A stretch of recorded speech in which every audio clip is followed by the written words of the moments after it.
Bonjour, je suis en direct du Mexique, plus précisément dans la ville de Tijuana. Il y a maintenant 9 ans que la guerre contre les cartels de la drogue est en cours. Les cartels sont prêts à tout pour atteindre leur but, qui est de fournir l'immense marché nord-américain qui pèse 30 milliards de dollars par an. Le Mexique est devenu producteur et chef d'orchestre du trafic sur le continent américain. Les drogues partent vers les États-Unis, qui sont les premiers consommateurs au monde. Et les armes circulent en sens inverse, qui sont un élément de premier plan dans la tragédie que vit le Mexique.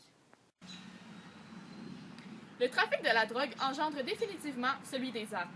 Les cartels sont de grands détenteurs d'armes trafiquées. Étant donné que les armes ne sont pas en vente libre au Mexique, j'ai tenté de comprendre comment ces armes se sont retrouvées entre les mains des narcotrafiquants en me rendant en Arizona, là où la loi sur les ventes d'armes est moins sévère. Je me suis rendue chez Dave Larue, détenteur d'une armurerie depuis 25 ans. Il connaît par cœur les tactiques des narcotrafiquants. Souvent, il paye des jeunes femmes pour aller acheter des armes et brouiller des pistes. On vérifie le casier judiciaire de toute personne qui achète une arme. Alors il trouve quelqu'un qui n'a jamais eu de problème et il lui paie une certaine somme pour aller acheter une arme à leur place.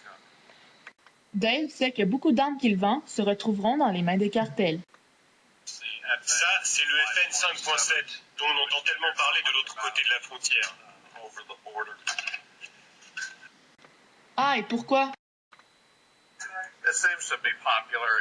Apparemment, il est très populaire. Ses balles sont très rapides, petites et très rapides. Et on dit qu'elles peuvent percer les couches blindées et les gilets pare-balles. Combien de vos armes ont été retrouvées dans les mains des cartels? Eh bien, je ne sais pas trop. Disons, depuis 2 ans, peut-être 20 ou 30. Quelque chose dans cette fourchette-là. Après l'achat, les armes doivent se rendre au Mexique en passant par le point frontière le plus fréquenté au monde, San Diego, Tijuana. 1 million de personnes passent par cette frontière chaque semaine. Et c'est dans cette région que les plus grandes quantités d'armes et de drogue continuent à passer. Même si un mur sépare les deux pays, les trafiquants réussissent quand même à faire circuler les armes. Par exemple, ils ont construit un tunnel souterrain sous le mur qui joignait d'un côté les États-Unis et de l'autre le Mexique. Même si les autorités interviennent dans les bouchons de ciment, d'autres sont construits plus loin et beaucoup plus sophistiqués. Une centaine de tunnels ont été localisés. Donc après avoir passé la frontière à Tijuana, nous faisons maintenant face à une des villes les plus dangereuses du Mexique. 2 cartels se disputent ce point de passage stratégique. Résultat, 840 assassinats en 2008 et beaucoup de bagarres armées. C'est rendu banal de découvrir des dizaines de corps torturés. Car le but des cartels n'est pas seulement d'éliminer les adversaires, mais aussi de leur faire froid dans le dos. Tout ça n'est qu'une question de territoire et de montrer qui a le plus de pouvoir. Victor Alfaro, militant pour les droits de l'homme, est menacé de mort par les narcotrafiquants. Car dans ses rapports, il a souvent cité des noms de personnalités qui étaient liés au trafic de la drogue. Il doit se tenir dans les lieux plus fréquentés pour ne pas mettre sa sécurité en danger. De plus, il était surveillé par 6 gardes du corps auparavant. Il cite que les cartels ne respectent plus du tout les règles de base comme ils avaient avant. Comme par exemple, ne pas toucher aux familles, ne pas toucher aux enfants ni aux femmes. Mais aujourd'hui, ces limites n'existent plus. Ensuite, un peu plus au sud-est de Tijuana, on se retrouve dans la ville de Culiacán, le centre de la drogue mexicaine.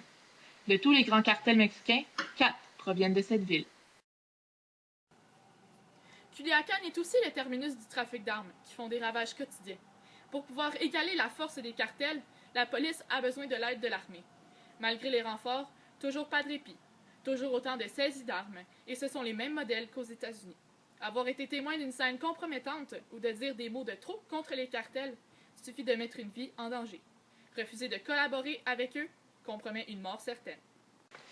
Puisque la frontière de passage fait 3000 km de long, il est extrêmement difficile de la surveiller en tout temps et partout. Étant et aussi longtemps que la demande de drogue aux États-Unis est en vigueur, les cartels trouveront toujours un moyen de passer les frontières. Ils ont tout l'argent nécessaire pour se procurer les moyens de transport qu'ils veulent, alors pour le moment et pour encore longtemps, les cartels auront le dessus. Samuel Courtemanche, en direct de Tijuana, Mexique.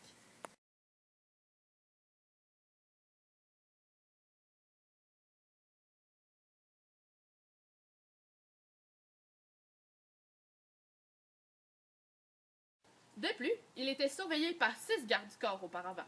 Il cite que les cartels ne respectent steak?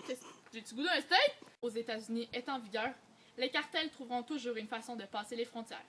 Ils ont tout l'argent nécessaire pour se procurer des moyens de transport